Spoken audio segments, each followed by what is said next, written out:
आणि यानंतरची बातमी आहे नागपुरातल्या एका लग्न सोहळ्याची। रविवारी नागपुरात एक लग्न सोहळा पार पडला। विधिवत पाहुण्या रावळ्यांच्या उपस्थितीत झालेल्या लग्नात एक आदर्श उपक्रम राबवण्यात आलेला आहे। हा उपक्रम होता देहदानाच्या संकल्पाचा।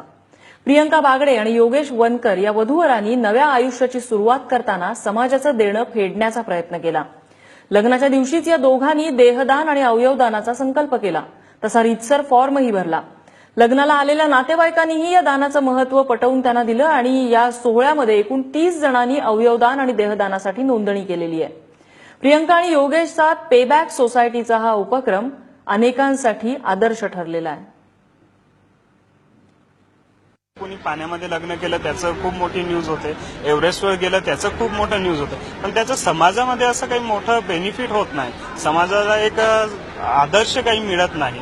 आणि आमच्या मनामध्ये पहिलेपासून एक कन्सेप्ट होता, संकल्पना होती का आम्ही आमचं देहदान करून जर निडी पेशंटला जर आमचं अवयवदान दिलं तर त्याची लाईफ, त्याचं आयुष्य आमच्या हातून बनू शकतो बा। तर याच दिनानिमित्त आम्ही हा संकल्प घेतला होता का नवीन दिवसाचं सुरुवात एका नवीन आयुष्य देण्याच्या आदराने आपण करावं।